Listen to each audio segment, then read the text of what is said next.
For today's video, I'll be covering 6 easy to grow epiphyte plants plus a bonus option that can instantly transform your planted tank. Most of these plants are popular in the hobby, but I've personally kept them all in my own tank, so I'll be sharing my first-hand experiences rather than reading their Wikipedia pages. For anyone new to the hobby, all of these plants are epiphytes, which means you should be attaching them to rocks or driftwood in your aquarium rather than planting them in the substrate. So I want to start with one of the most versatile epiphyte plants in the hobby, Anubias. It's native to West Africa and its hardiness has made it a very popular plant with people who keep planted aquariums. There are several species and varieties of Anubias available, but from what I've seen, Anubias barteri and its varieties are the best at adapting to submerged life in aquariums. I've actually made a dedicated video covering the different types of Anubias that I've kept, and I'll link it in the description. My favourite thing about Anubias is that there's almost always going to be at least one variety of it that is suited for any specific purpose in your aquarium. If you need a large background plant, then go with something like Anubias barteri var barteri. If you're looking for a small foreground plant, then go with Anubias petite. If you want larger leaves to provide cover for your fish, then try something like Anubias caladifolia. There's also Anubias coffeefolia with its textured ribbed leaves, Anubias glabra with its long thin leaves, and Anubias coinleaf with its round shaped leaves, providing some variety in leaf shape too. If you're looking for colour variation, then there's also Anubias pinto and Anubias snow white, but I've not kept either of those two myself. One downside of Anubias is that some varieties can be prone to melting when exposed to high ammonia and nitrite levels during the cycling phase of a new aquarium. To avoid this, you can cycle your tank first and then add your Anubias later. Aside from that, I've successfully kept Anubias in a range of conditions including soft water, hard water, unheated, tropical, low light and moderate light tanks without issue. Because of its popularity in the hobby, most aquarium stores stock some type of Anubias and it's usually quite cheap, making it a great budget-friendly plant. Next up we have another popular choice, Java fern. This one's native to Southeast Asia and Northeast India, and regular Java fern thrives in a wide variety of habitats, making it a pretty hardy, easy to keep plant. Its moderately sized leaves, both in length and width, make it great for providing hiding spots for fish. There's also smaller variants like narrowleaf fern, trident fern and windelove fern, which have narrower, shorter leaves that are still large enough to provide cover for smaller fish. I used to have Java fern latifolia in an old aquascape, which is larger than regular Java fern with broader leaves, making it a great background plant. There's also Java fern green gnome, which I haven't had the best of luck with personally, and it's been tricky to maintain, but it may just be this particular plant that I got. With the range of leaf lengths and widths across the different varieties, you can use Java fern effectively in the background, midground and foreground of your tank as needed. Some people do report issues with Java fern melting when added to their tanks, but I've only ever had trouble with the green gnome variety, and all of the others have been very easy to keep. I've kept Java fern in a wide range of tanks, including hard water, soft water, unheated and heated without issue. Similar to Anubias, Java fern is very popular and most aquarium stores will stock at least one variety of it, and it's usually very budget friendly. Next up we have bucephalandra, and this one seems to be a little more controversial than the other options in the video, and I've seen people who love it and seen people who hate it. Until recently I didn't understand why it's so controversial, but then I saw how high the prices for this plant actually were.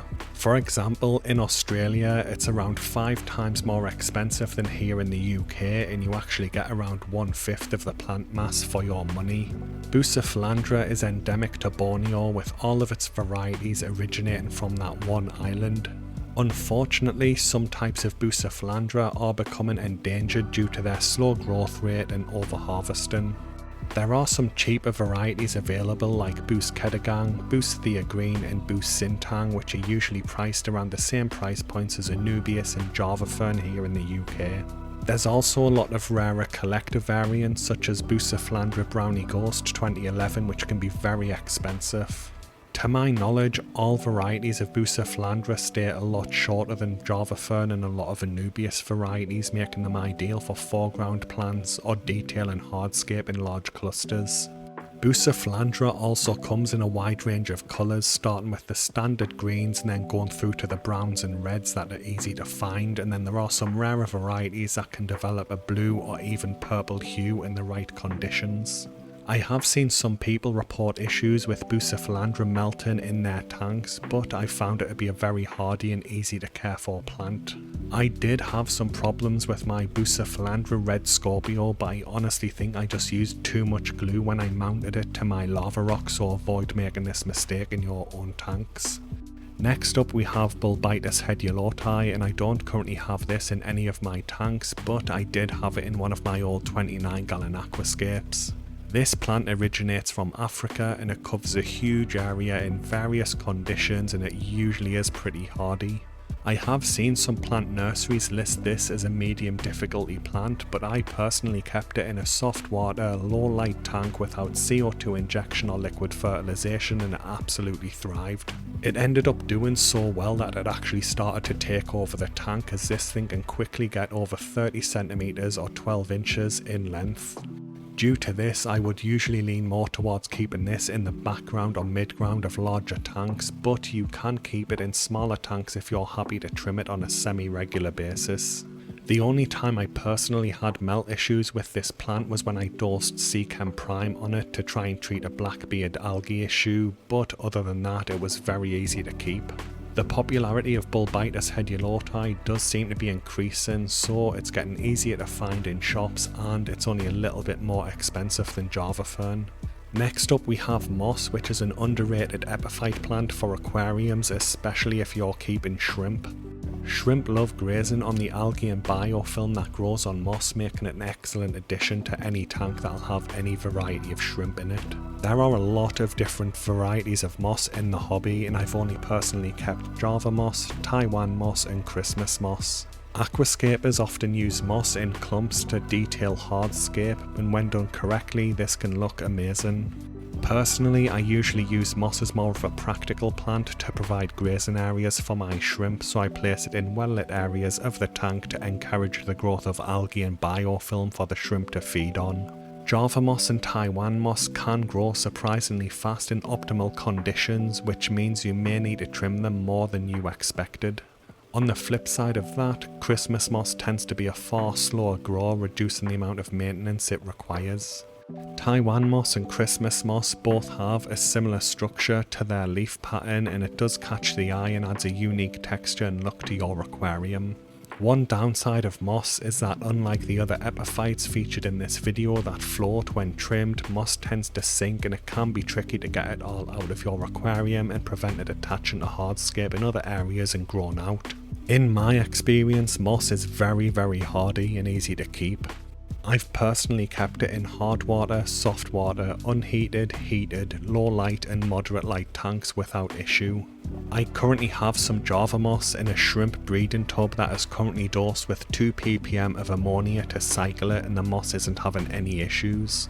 Some moss can turn brown when first added to an aquarium and then regrow new healthy green leaves, but this is normal for certain mosses and it's just part of the process of it converting to submerged life in your aquarium.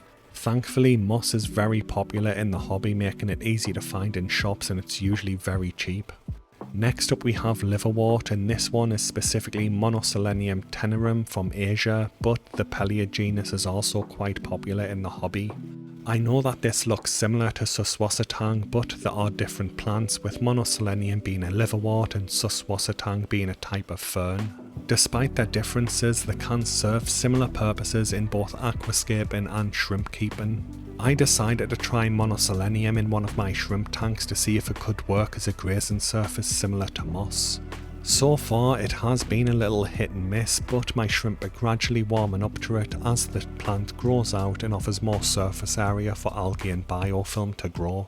Now, it did take a couple of months for this plant to establish itself and start to grow, but over the last month or two it has been growing surprisingly fast. As the plant started to grow in, I realised it had potential for detail and hardscape thanks to its unique appearance.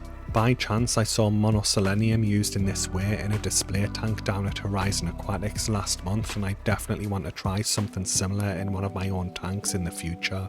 My experience with this plant is limited, but I currently have it in an unheated hard water shrimp tank with low lighting. One thing to note is that monoselenium is often mistaken for Pellia or Suswasitang on sites like eBay. If you do want to give it a try, I'd recommend that you get some in vitro cups of it from a reputable plant nursery to try and ensure you're actually getting monoselenium, and it's usually pretty cheap. Finally, as a bonus plant that I haven't personally tried as an epiphyte yet, we have Monte Carlo. Now I do currently have Monte Carlo in my 8-gallon betta fish tank, but it is planted in the foreground and used as a carpet. I have seen mixed reports on how challenging this can be though, so it might not be a good option if you're running a low-tech tank. When used as an epiphyte plant, Monte Carlo does seem to need CO2 injection and moderate to high lighting for it to survive, so if you are new to the hobby, it's probably better to go with one of the other featured plants in the video. Anyway guys, that brings the video to an end. Hopefully you found it helpful. Thanks for watching and have a good day.